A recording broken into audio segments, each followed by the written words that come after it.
Alright, hi everybody, welcome back to my channel. My name is Imani and you are about to have tea time with your girl. And when I say tea time, I don't mean gossip. I mean the real sis, boo, or whoever is going through it. Specifically, this one right here is for my mommies because, like I said, I am a mommy myself. So make sure you go grab your tea.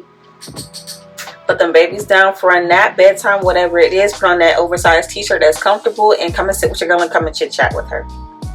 Alright, so today's video is pretty much going to be about postpartum depression, mom life, and dealing with anxiety as a mom, as an individual, as a person.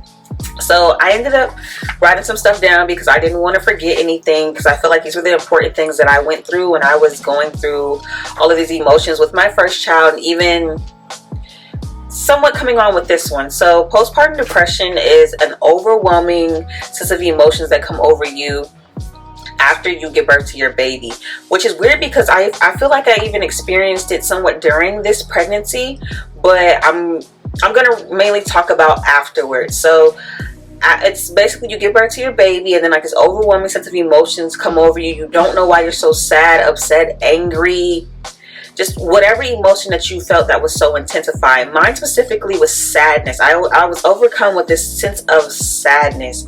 I found myself crying by myself, and mind you, I'm married. I found myself crying by myself. I mean gut-wrenching tears, crying in the shower, crying while I'm cleaning the kitchen. I've had to put my baby down, Caden at the time, who's about to be 1 next month. I had to put him down and literally like go cry and have some time to myself. Luckily, I am blessed to say that I have my husband here. So for my women that don't, you are strong and you are fully capable and able to get through this. Allow yourself to feel these emotions, okay? So don't block it off. Don't try to negate it. Don't try to think that there's something wrong with you. It's nothing wrong with you. It's perfectly normal. Just know that it's a feeling that you need to go through. Unless you feel like harming yourself or your child, definitely go seek help. But if you feel like you're strong enough to deal with it, definitely allow yourself to be in those emotions and feel those emotions, because when you start to process these things, you realize, like, you know, you're only human and this is a new journey for you, whether you're a first-time mom, second, or however many kids you have. Just allow yourself to be in that moment and really feel these emotions to process what's really going on with you. So when I realized I had it, my son was probably like maybe a week or so old. I came from the hospital. I had dealt with preeclampsia and hypertension, having to give birth early, just so much pain that sent me in there abruptly, and just coming back home and realizing, okay, now we're home with a baby and it's about to get real. Hold on right quick, my doorbell just rang and I'm pretty sure that's my mom with my son, and I'm probably gonna have to finish this video in another day because it's about to get crazy in here. 1 second. So my mom's a lifesaver, so I'm gonna try to rush through this video and really give y'all the tea, the spill, and everything, but without neglecting anything. So like I said, I realized I had it not so long after we brought him home. It was an overwhelming sense of emotions, and I really just felt like, so I realized I had it, and honestly, I don't know why I didn't talk to my husband about it sooner, but I think I was just so confused at what was happening that I didn't really understand how to go to him about it, because I didn't think he would understand. So it put me in a box that I was in years ago that I felt like added on with depression. So I was really scared. But I would say how I dealt with it was I allowed myself to be in the emotion. I allowed myself to cry. I allowed that time to really heal and reflect as an individual and be like, okay, what's wrong with me? Why am I so upset? Why am I crying? And I think the overall gist of it was just, I was just scared because I'm a young parent. I'm 23. So everything that was happening for me happened fast. I got married, got engaged, got married, I was pregnant, and then had a baby, then moved into the house. And this was all in the span of a year. And I think everything came crashing down on me finally because I had left school and everything. And I think everything just came out in that moment. So I would say for all my mommies that are going through that, you know, allow yourself to be in that emotion, allow yourself to feel, allow yourself to heal. But also if you have a partner there, do talk to them and just let them know that you just need their support, whether they know what's going on or not, you know.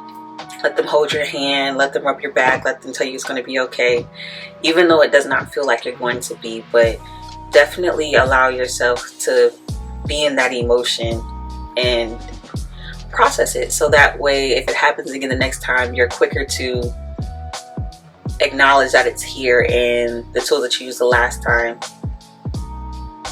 to cope with it.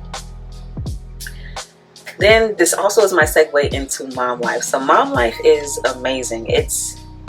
I couldn't ask for anything better to do with my life. I don't know what I was doing before it, but I'm definitely glad I'm in it now. And I get to see like my babies. I get to see them grow up. I get to see them be happy. I get to see them try new things, even though I think my son is the rudest person ever. You might hear him downstairs actually, but honestly, I couldn't ask for a better gig, a better opportunity, a better moment in time, which is to be a mom. However, the reality of being a mom is it's a job in itself. It's stressful, it's upsetting, it's annoying, it's blissful at times, it's aggravating at times. But these are the things that nobody likes to discuss when they talk about mom life. Most people feel like you shouldn't be upset, you shouldn't be tired, you shouldn't feel like you need a break from your kids, you shouldn't feel like you need a break from your husband, your household. They feel like you shouldn't basically step away from something that you signed up for, something that you put yourself into. That's not true at all. You are allowed to feel like you're overwhelmed. You're allowed to feel upset. You're allowed to be sad because you're still a human at the end of the day. So I feel like that negative aspect on why moms can't be this way or why moms can't feel a certain way in regards to their family is wrong, because we're, like I said, we're still human. And I definitely feel like those times where you need to go cry. Those times when you feel like you need to yell. I mean, like I said, just don't hurt your kids or hurt yourself. But it's definitely a job in itself where you can easily lose your identity. Easily. And me personally, with taking on being a mom, being a wife, being at home, and I'm not built to be a stay-at-home mom. That was never my intentions, but that's just the way things are currently. But I'm working on some things for them to change. But I will say mom life is intense. Anything is intense. Being a wife, being a husband, being a mom, being a care provider, a caregiver, being anything that involves you to step out of yourself and to step in that other person's shoes and solely focus on them, you tend to forget about yourself. And you don't realize, but you're paying so much attention to somebody else's emotions and feelings, trying to make sure that they're okay all the time, that you forget about yours, and that's when you crack and you fold. But I just want to let you guys know that as people, we're stronger than we give ourselves credit for, especially when we've gone through things as kids. We were built for the things that you are currently in now. You just have to realize that and truly set forth that potential and that strength that you have, and to show yourself. Don't try to show anybody else. Don't prove yourself to other people. That doesn't matter. People are always going to have opinions about your life, your lifestyle, and what you're doing and what you shouldn't be doing, how you shouldn't be raising your kids. Don't let them do that. Don't allow that to affect you or make the decisions for you in your life. Definitely sit back, reflect, reevaluate, reset, and then proceed. Because at the end of the day, it's your life, it's your emotions, and nobody else can make you happy. Now, I'm not saying like your kids or your husband or your significant other, whoever, can't make you happy. But at the end of the day, happiness is an option, and they can do everything under the sun to make you happy. But if you're not happy with yourself, it's like their efforts are going to fall on deaf ears. So ultimately, I'll say the overall feeling of mom life, or putting on a role that's meant for you to take yourself out of it and solely focus on somebody else, it's tough. But you can get through it. You will get through it. And you have the tools for it. And sometimes the tools can't be found until you get deeper into the situation or deeper into that specific category that you're in. And just be patient with yourself, be patient with the person, and allow yourself room to grow, allow yourself room to heal, feel, and just process. And then the last thing I want to talk about, because I don't want this video to run too long, is anxiety. I have anxiety so bad. The smallest things can take it off, especially a dirty house can like set me off.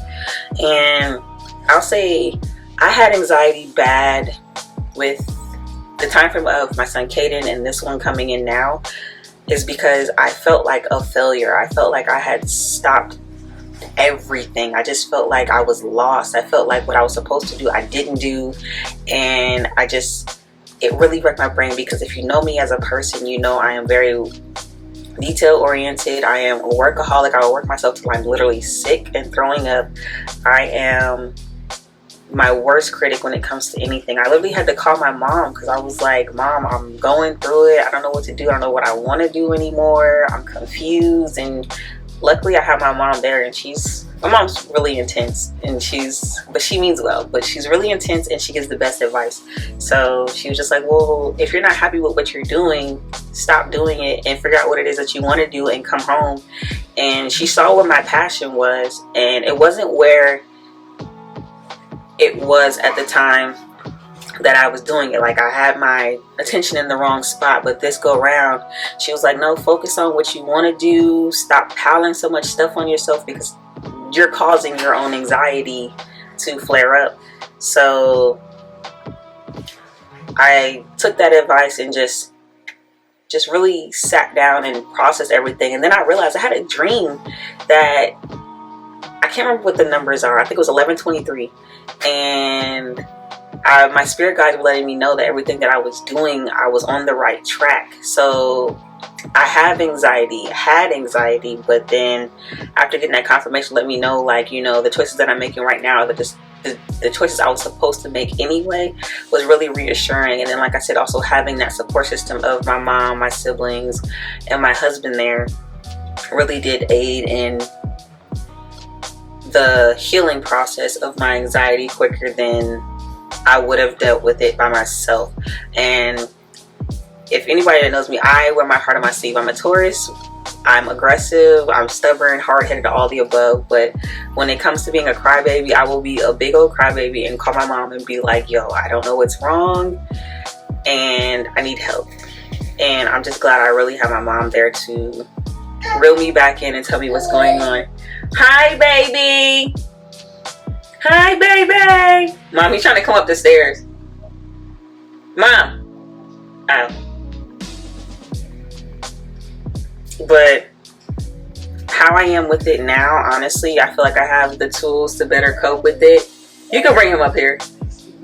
I have the tools to better cope with it. And like I said, it's the best thing ever to have that support system of your family there with you while you're going through these things. And I think that's the main reason why I came home too, because Lord knows I can't deal with my anxiety by myself. And hi, Puddin'. Hi, baby. See the door. Hi, baby. Sorry, guys, my baby's here. Come here, baby. Why are you so sticky? He's eating some gushers. You gave him gushers. Yes. Mimi gave you gushers. Say hi, you're gonna have it in my weave. Say hi, YouTube. Say hi, YouTube. Oh, you don't get makeup on yourself. Hi, baby. Say hi. Look. Say hi. Here, go back to Mimi, real quick. Oh, what he said me. Don't let go. But honestly, those are the main topics I really wanted to discuss today. If you guys have any questions or been going through the same thing or are currently going through the same thing right now, feel free to drop them in the comments. Leave my laptop alone. Did it just die? Can you hit that? Sorry guys, I'm mad distracted. It did die. Shoot. Now I gotta restart this other video I'm supposed to be editing, but that's not what that's about. But thank you guys for tuning in. My son is starting to be Caden now, so I gotta go. Thank you guys for tuning in. And if you have any questions, feel free to comment them in the comments down below. I will see you guys next time, and hopefully I can give you guys a better in-depth video without having to rush through. But I feel like It's not you guys. I feel like this is one of those videos that can be really lengthy, so I'm gonna have a part 2 for this. So thank you guys for tuning in, and I will see you guys next time.